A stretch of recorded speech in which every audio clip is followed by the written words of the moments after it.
Selamat pagi, Oma Opa, Bapak Ibu, saudara-saudari yang terkasih dalam Kristus.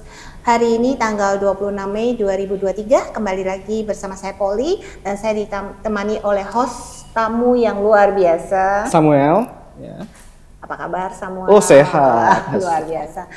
Dan selalu ada Romo yang terkasih, Romo yang masih muda ya. Ya, saya Romo Maksi. Apa kabar Romo? Puji Tuhan, kabarnya sehat-sehat saja. Ya. Dan ada satu lagi opa yang tidak mau dipanggil opa, Mbah Harto nih, tokoh tertua ya. Paling muda. Paling muda ya. Apa kabar Mbah Harto? Baik sekali, Tuhan memberkati kita semua. Amin. Amin. Sehat, ya. Kembali lagi hari ini dalam acara Oke, hari ini Orang Kudus hari ini.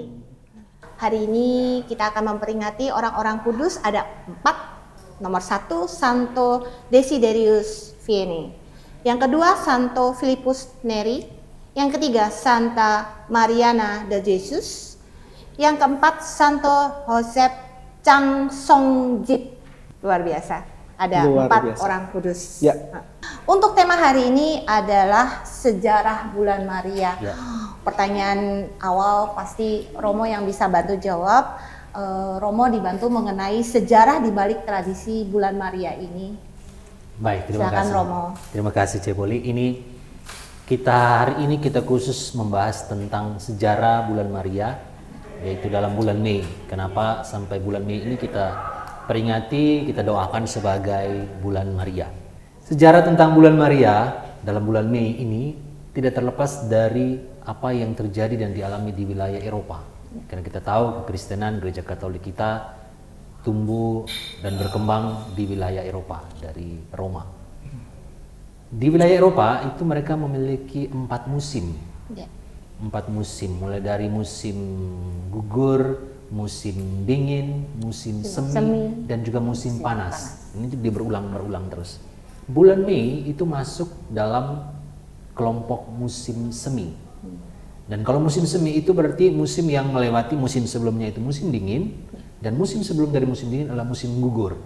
Jadi sudah cukup lama dalam musim gugur, bunga-bunga atau pohon-pohon itu berguguran daunnya. Lalu musim dingin karena ada salju dingin, jadi tidak lagi ada tumbuh-tumbuhan. Lalu pada musim semi itu baru mulai muncul tumbuh-tumbuhan, bunga-bunga.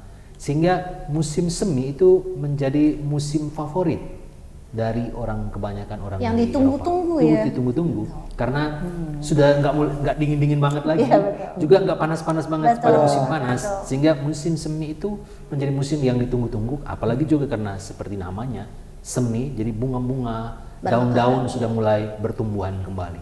Dan ini simbol dari sebuah kehidupan, bunga yang bertumbuh, daun-daun yang mulai keluar dari pohon yang sebelumnya ditutup salju, lalu sebelumnya berguguran, dan itu menjadi simbol sebuah kehidupan baru. Ya. Atas dasar karena bulan Mei atau boleh dibilang bulan semi ini mulai muncul, gereja juga akhirnya menjadikan ini sebagai bulan Maria. Karena Maria itu dipandang atau dianggap dalam gereja sebagai Hawa yang baru. Sedangkan Hawa dalam kitab suci kita tahu bahwa Hawa itu manusia yang diciptakan setelah Adam, manusia pertama. Lalu Tuhan menciptakan Hawa dalam kitab Kejadian. Hawa itu disebut sebagai ibu dari segala makhluk. Sehingga ketika Maria dijadikan sebagai Hawa yang baru, Maria itu menjadi ibu dari segala makhluk, tetapi yang diperbaharui karena Maria melahirkan Kristus sebagai juru selamat, sang penebus. Itu yang ditunggu-tunggu juga Itu ya. juga yang ditunggu-tunggu. Makanya merayakan bulan Maria dalam bulan Mei dalam kaitan ini, musim semi, lalu kemudian mengangkat atau melihatnya sebagai sebuah hidup yang baru, dan itu ada dalam Bunda Maria. Selain itu, kenapa dijadikan bulan Mei sebagai bulan Maria juga tidak terlepas dari sejarah dalam kepemimpinan para paus atau para pemimpin gereja dari dalam sejarah itu sendiri. Sebagai contoh misalnya, apa yang dialami oleh Paus Pius ke-7, di mana Paus Pius ke-7 ini dia memerintah sebagai paus dari tahun 1800 sampai dengan 1823. Pada tahun 1809 itu zaman di mana Napoleon Bonaparte menjadi penguasa di wilayah Eropa, termasuk di Roma. Dan disebutkan pada tahun itu 809 atas perintah dari Napoleon Bonaparte, Paus waktu itu Paus Pius ke-7, dia sempat ditangkap dan dipenjarakan. Dalam penjara itu Paus berdoa khusus dengan bantuan Bunda Maria. Dengan bantuan Bunda Maria, lalu dia buat semacam janji kalau nanti dia dibebaskan, dia mau mendedikasikan khusus untuk Bunda Maria. Maka setelah dibebaskan, dia mendedikasikan sebuah perayaan Bunda Maria penolong abadi. Dan juga dia juga mengkhususkan bulan Maria ini. Selain itu juga banyak sekali peristiwa-peristiwa yang terjadi dalam bulan Mei dalam kaitan dengan Bunda Maria. Katakanlah pada tahun 1917 tanggal 13 Mei itu terjadi peristiwa penampakan Fatima, Bunda Maria di Fatima. Kita tahu salah satu situs penampakan Bunda Maria yang paling ramai dikunjung selain Lourdes adalah Bunda Maria dari Fatima. Itu terjadi pada bulan Mei. Sehingga bulan Mei menjadi bulan yang kemudian dikhususkan dalam kaitan dengan devosi atau doa kepada Bunda Maria. Bulan Mei sebagai bulan Maria, lalu bulan Oktober sebagai bulan Rosario, karena di bulan Oktober sendiri juga ada peristiwa di mana pada waktu itu Paus Pius ke-5 pada tahun 1517 dia mendapat bantuan dari Bunda Maria untuk peristiwa Lepanto namanya, peristiwa di mana orang-orang kekaisaran Islami yang waktu itu mau menjajah seluruh wilayah Eropa, mereka terblok atau terbendung di wilayah Lepanto karena bantuan doa Rosario, sehingga ditetapkan tanggal 7 Oktober sebagai hari Bunda Maria Ratu Rosario. Lalu bulan Oktober jadi bulan Rosario. Sedangkan yang kita bahas sekarang ini adalah bulan Mei dalam kaitan dengan musim seminya tadi, dan juga karena ada beberapa peristiwa dari Paus yang terjadi pada bulan Mei dan itu juga mau mendedikasikan khusus kepada Bunda Maria. Karena itu dengan bertolak dari latar belakang ini dan juga dengan keyakinan gereja dari waktu ke waktu bahwa Bunda Maria punya peranan penting dalam kehidupan gereja, sehingga memang dalam satu tahun kalendarium liturgi itu banyak sekali perayaan-perayaan tentang Bunda Maria. Ada banyak sekali perayaan Bunda Maria, termasuk juga bulan yang malah 2 bulan dikhususkan, didedikasikan untuk berdoa kepada Bunda Maria. Bulan Mei ini adalah bulan Maria. Pasti masih banyak peristiwa lain ya, Romo, yang tidak mungkin diceritakan satu persatu. Tapi poinnya mungkin ke semua itu harus percaya. Ya, betul. Ya, percaya dan itu akan terjadi dan terkabul. Betul ya? Iya, betul. Dan modal kepercayaan itu yang kemudian menjadi salah satu tolak ukur, kemudian menjadi keyakinan orang dalam setiap pengalaman pribadinya untuk hidup berdasarkan keyakinan dan mujizat dari Bunda Maria. Nah, kita mau tanya untuk Mbak Harto, pengalaman apa yang Mbak Harto bisa sharingkan terkait dengan Bunda Maria ini? Pengalaman saya ya yang tidak dengan sengaja. Saya kebetulan lahir di bulan Mei. Itu pengalaman saya yang tidak sengaja. Itu saja. Bulan Maria ya. Bulan Maria itu ya. Ya. Waktu pas Bunda Maria mengunjungi Elizabeth itu katanya Bunda Maria nggak sendiri. Mbak Harto juga tahu katanya itu. Itu gimana Mbak Harto? Yang saya tahu, dia itu lahir di Yerusalem atau Bethlehem, sehingga dia ketemu dengan Santo Yosef. Jadi bukan di Nazaret, bukan.